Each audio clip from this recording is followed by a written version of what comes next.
আপন ভাই মারা গেল। এবার যেই মাত্র তার কান পর্যন্ত আওয়াজ পৌঁছে গেল যে আপনার ভাই তো এরকম ভাবে মৃত্যুবরণ করেছে, সাহাবী উটের পিঠ থেকে নামলেন, ইন্না লিল্লাহি ওয়া ইন্না ইলাইহি রাজিউন পড়লেন, আর সাথে সাথে নামাজের ভিতরে দাঁড়িয়ে গেলেন। 2 রাকাত নামাজ পড়ে আপন ভাইয়ের জন্য দোয়া করলেন। অন্য সাহাবীর ব্যাপারে আসছে, আমার সাহাবীর কানের মধ্যে যখন আওয়াজ গেল, সাহাবী বুঝতে পারলেন, জানতে পারলেন তার বাবা মৃত্যুবরণ করেছে। সাহাবী গাধার উপর থেকে অবতরণ করলেন, 2 রাকাত নামাজ পড়লেন, আল্লাহর প্রশংসা আদায় করলেন। অন্য সাহাবীরা বলেন, ও ভাই সাহাবী, তুমি কেন এমন কাজ করো না? তোমার বাবার মৃত্যুর খবর পাইলা, তুমি তো কোনো কিছুই চিল্লিও করলা না, কান্নাকাটি কোনো কিছুই দেখলাম না, ব্যাপার নাকি? এবারে সাহাবী বলে, আল্লাহ আমাকে যা করতে আদেশ করেছে আমি নবীজির সাহাবী তাই করেছি। সুবহানাল্লাহ। এখন চিল্লাচিল্লি করে কোনো লাভ নাই, এজন্য ইন্না লিল্লাহ পড়তে হবে, সেটাও পড়লাম। 2 রাকাত নামাজ পড়ে আমার বাবার জন্য, আমার ভাইয়ের জন্য দোয়া করলাম, এছাড়া তো আর কোনো কিছু আমার করার নেই। তো এই জন্য মুসলমানের পরিচয় হবে নামাজের মাধ্যমে। এই নামাজের মাধ্যমে বান্দা তুমি আর আমি আল্লাহ তাআলার কাছে সব কিছুই নিতে পারবো। নামাজ হলো বিপদের দিনের বন্ধু। যেদিন কেউই বন্ধু থাকবে না, এই নামাজটা আপনার আমার বন্ধ হয়ে যাবে। আমার ভাইয়েরা, বান্দা যখন নামাজের ভিতরে যখন দাঁড়িয়ে যায়, মসজিদের ভিতরে প্রবেশ করার পরে এবার আল্লাহর বান্দা যখন তাকবীরে তাহরিমা যখন দেয়, তাকবীরে তাহরিমা বলার পরে অর্থাৎ আল্লাহু আকবার এই কথাটা বলার পরে বান্দা নামাজের ভিতরে প্রবেশ করলো। নামাজের বাহিরে যেই সমস্ত জিনিসগুলো বৈধ ছিল, তাকবীরে তাহরিমা দেওয়ার পরে ওই বৈধ জিনিসগুলো সালাম ফিরানোর আগ মুহূর্ত পর্যন্ত বান্দার জন্য হারাম হয়ে যায়। নামাজের বাহিরে কথা বলা বৈধ, নামাজের ভিতরে কথা বলা বৈধ হবে না। নামাজের বাহিরে সালাম দেওয়া বৈধ, সালামের কাজ। নামাজের মধ্যে সালাম দেওয়া যাবে না, নেওয়া যাবে না। নামাজের বাহিরে খাবার খাওয়াটা হালাল, নামাজের ভিতরে খাবার খাওয়া যাবে না, পান করা যাবে না, কথাও বলা যাবে না। যেগুলো বাহিরে চাইছিল আল্লাহ তাআলা স্বাধীনতা দিয়েছিলেন নামাজের বাহিরের জন্য। বান্দা যেই মাত্র আল্লাহু আকবার বলেছে, দুনিয়ার সমস্ত কাজ কারবার হারাম করে দিয়েছে। এই তাকবীর মানে হলো, এই তাকবীর দেওয়ার মাধ্যমে হলো আমি নামাজের ভিতরে প্রবেশ করে গেছি। এখন দুনিয়ার আর কোন কাজ কারবার সালাম ফেরানোর আগ মুহূর্ত পর্যন্ত আমি বান্দার মাধ্যমে হতে দেব না। যদি কোন বান্দা নামাজের ভিতরে প্রবেশ করলো, প্রবেশ করার পরে দুনিয়াদারি কোন কাজ করলো, তাহলে ওই বান্দার নামাজ থাকবে না, ওই নামাজটা ফাসেদ হয়ে যাবে, বন্ধ হয়ে যাবে। দ্বিতীয়বার আবার ওই বান্দাকে নামাজ আদায় করতে হবে।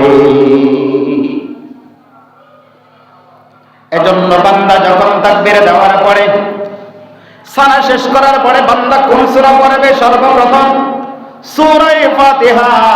বান্দা যখন শুরু করবে, বান্দা যখন দুনিয়ার সব কাজকর্ম বাদ দিয়া নামাজের মধ্যে যখন ঢুকে যায়, এই বান্দাটা পরিপূর্ণ আল্লাহ তাআলার রহমতের দিকে প্রবেশ করে। সুবহানাল্লাহ। আমার বান্দা যখন নামাজের ভিতরে প্রবেশ করে আমার সূরা ফাতিহা পড়বে। এই সূরা ফাতিহার অর্থ আমরা জানি না। সূরা ফাতিহা ওই বান্দা শুনে ভালো করে শোনো। ওই যেই বান্দাগুলা, যেই বন্ডগুলা আপনাকে আমাকে ধোঁকা দেয়, মারেফতের স্লোগান গায়, যারা নামাজ পড়ে না তাদের কখনো মারেফত হাসিল হয় না। যারা নামাজ পড়বে গো তাদেরই মারেফত হাসিল হবে। নামাজের মাধ্যমে মারেফত হাসিল হয়, আর নামাজ ছাড়া কখনো মারেফত হাসিল হয় না। বান্দা যখন সূরা ফাতিহা শুরু করে, বান্দা যখন বলতে থাকবে, সর্বপ্রথম যখন বলবে আলহামদুলিল্লাহি রাব্বিল আলামিন, আমার বান্দা যখন বলবে আলহামদু, আল্লাহ ডাক দিয়ে বলবে বান্দারে মানিল হামদ, ও বান্দা তুমি কার প্রশংসা করলা?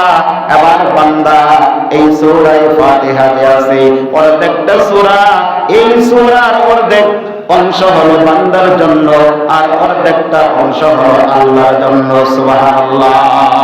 এই সূরা ফাতিহার ভিতরে বান্দা আল্লাহর সাথে সরাসরি কথা বলে, বান্দা কথা বলে আল্লাহ জবাব দেয়, আর আল্লাহ কথা বলে সেটার জবাব বান্দা দেয়। সুবহানাল্লাহ। আমার বান্দাকে তখন বলা হয় মানিল হাম, ও বান্দা তুমি কার প্রশংসা করলে? আমার বান্দা ডাক দিয়ে বলে লিল্লাহ, আমি আল্লাহর প্রশংসা করেছি। আল্লাহ ডাক দিয়ে বলে মানিল্লাহ, আল্লাহ আবার কে? আল্লাহ নিজেই বান্দাকে প্রশ্ন করে মানিল্লাহ, আল্লাহ কে? আল্লাহর পরিচয় কি বলো? আমার বান্দা ডাক দিয়ে বলে রব্বিল আলামিন, যিনি হলেন তামাম জগতের পালনেওয়ালা, তার প্রশংসা আমি করলাম। সুবহানাল্লাহ। আল্লাহ রব্বুল আলামিন আবার ডাক দিয়ে বলে বান্দারে রব্বুল আলামিন আবার কে? আমার বান্দা বলে আর রহমান, বলে যিনি রহমান তার প্রশংসাই করেছে। আবার আল্লাহ তাআলা বলে ওমার রহমান, কে আবার রহমান? কোন রহমানের কথা তুমি বলো? আল্লাহর জবাবে বান্দা বলে আর রহিম, যিনি হলেন দয়ালু, তার প্রশংসা করা, যিনি তামাম জগতের পালনেওয়ালা। আল্লাহ আবার প্রশ্ন করে রহিম আবার কে?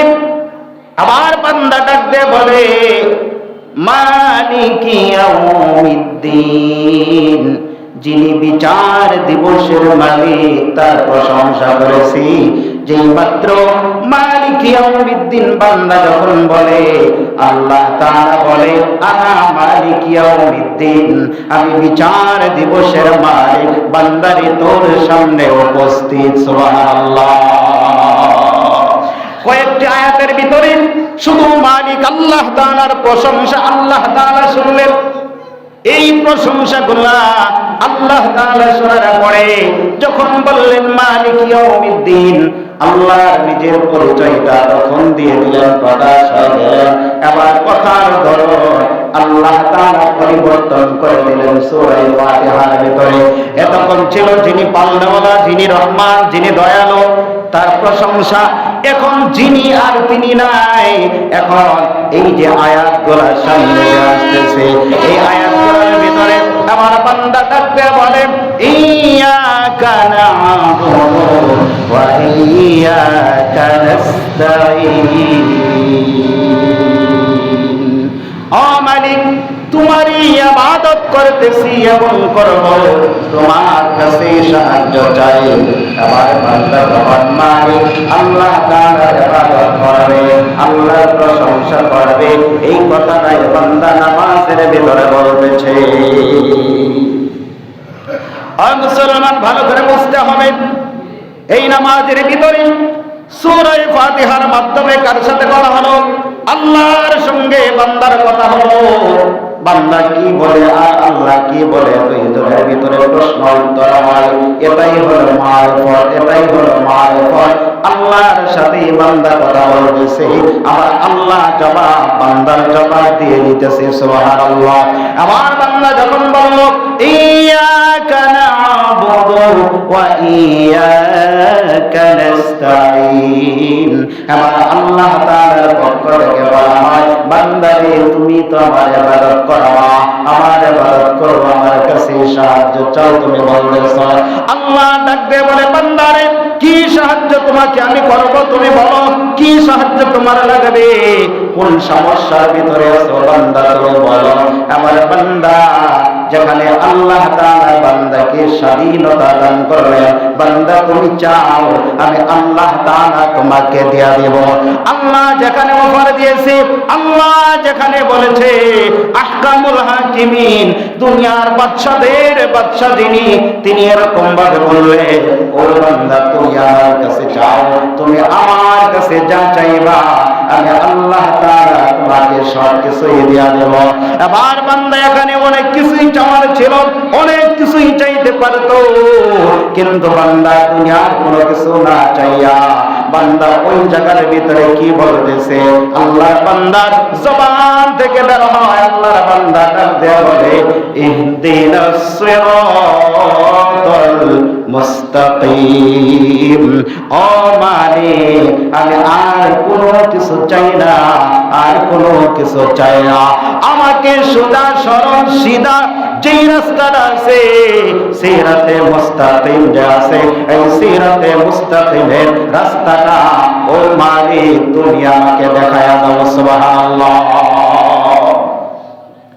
যেখানে আল্লাহ ইজাজত দিয়েছিলেন, বান্দা তুমি কি চাও, বান্দার মনে যা চাইতো তাই চাইতে পারতো। বান্দা তো বলতে পারতো, আমি এমপি হইতে চাই, চেয়ারম্যান হইতে চাই, কয়েকটা কলকারখানা দখল করতে চাই, এলাকার ভিতরে মাতব্বরি করতে চাই, 10 পাঁচ জায়গা আমার দরকার এটা চাই। বান্দা এগুলো কোনো কিছুই বলে নাই, বান্দা বলতেছে ইহদিনাস সিরাতাল মুস্তাকিম। বান্দা এমন একটি রাস্তা দেখায় চাইতেছে যেটা সিরাত, এমন সিরাতে মুস্তাকিমের রাস্তা হলো একটা। এই সিরাতে মুস্তাকিমের রাস্তা কার পথে আছে? সাহাবায়ে কেরামরা সিরাতে মুস্তাকিমের পথে ছিল, আবু বকর সিরাতে মুস্তাকিমের পথে ছিল, হযরত ওমর সিরাতে মুস্তাকিমের পথে ছিল, হযরত আলী সিরাতে মুস্তাকিমের ভিতরে অটল ছিল, হযরত উসমান রাদিয়াল্লাহু তাআলা আনহু তিনিও সিরাতে মুস্তাকিমের অটল ছিল। সাহাবায়ে কেরাম খোলাফায়ে রাশিদিন বিভিন্ন বুজুর্গ তারা সিরাতে মুস্তাকিমের উপর ছিল। হযরত আদম নবী থেকে আমাদের নবী মুহাম্মদুর রাসূলুল্লাহ সাল্লাল্লাহু আলাইহি ওয়াসাল্লাম সমস্ত নবী আলাইহি ওয়াসাল্লাম সিরাতে মুস্তাকিমের উপর ছিলেন। যারা এই সিরাতে মুস্তাকিমের রাস্তার উপরে হবে, এই রাস্তা দুনিয়া থেকে শুরু হবে, জান্নাতে গিয়া এই রাস্তা শেষ হবে।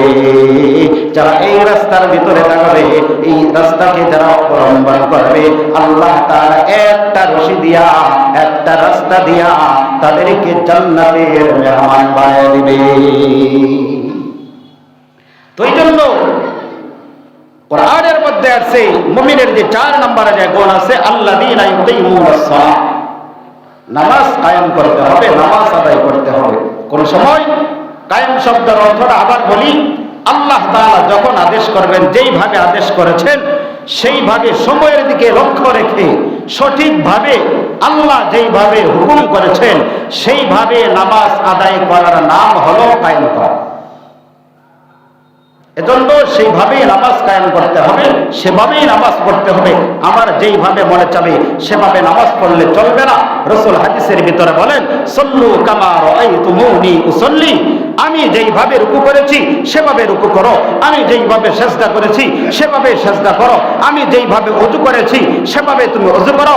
হযরত উসমান রাদিয়াল্লাহু তাআলা আনহু তিনি বর্ণনা করেন, নবী সাল্লাল্লাহু আলাইহি ওয়াসাল্লাম তাকে যখন হযরত জিবরাইল আলাইহি ওয়াসাল্লাম নামাজ শিক্ষা দিয়ে গেছেন, অপরিচিত একজন মুসাফিরের বেশ ধরে নবীজির কাছে আসলেন। আসার পরে জিবরাইল আলাইহিস সালাম মাটির মধ্যে আঘাত করলেন।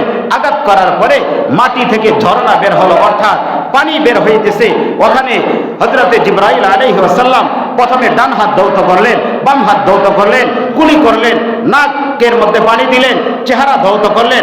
অর্থাৎ আমরা যেইভাবে এখন বর্তমানে ওযু করি, এই ওযু করে হযরতে জিবরাইল আলাইহিস সালাম আপনার আমার নবীকে দেখালেন, ও নবী এইভাবে ওযু করবেন।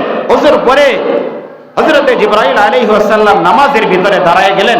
দাঁড়ানোর পরে 2 রাকাত নামাজ পড়ে আপনার আমার নবীকে দেখায় দিলেন, ও নবী এইভাবে নামাজ পড়তে হবে, এইভাবে ওযু করতে হবে। যেই ব্যক্তি এইভাবে ওযু করবে, ওযু করার সাথে সাথে তার হাতের, পায়ের, চোখের, মাথার যে গুনাহগুলো ছিল এই গুনাহগুলো ঝরে পড়ে যাবে। আর বান্দা যখন নামাজ পড়ে ফেলবে, 2 রাকাত নামাজ আদায় করবে, তার সমস্ত গুনাহ আল্লাহ তাআলা মাফ করে দিবেন। সেভাবেই পড়তে হবে। আমার মন গড়া, আমার মনে যেইভাবে চাবে সেভাবে নামাজ পড়লে চলবে না। আল্লাহ তাআলা আমাদের সবাইকে সুন্দরভাবে রাসূল যেইভাবে বলেছেন, রাসূলের তরিকায়, সাহাবীদের নমুনায় আল্লাহ তাআলা আমাদের নামাজ সহ পুরা জিন্দেগি অবলম্বন করার তৌফিক দান করুন।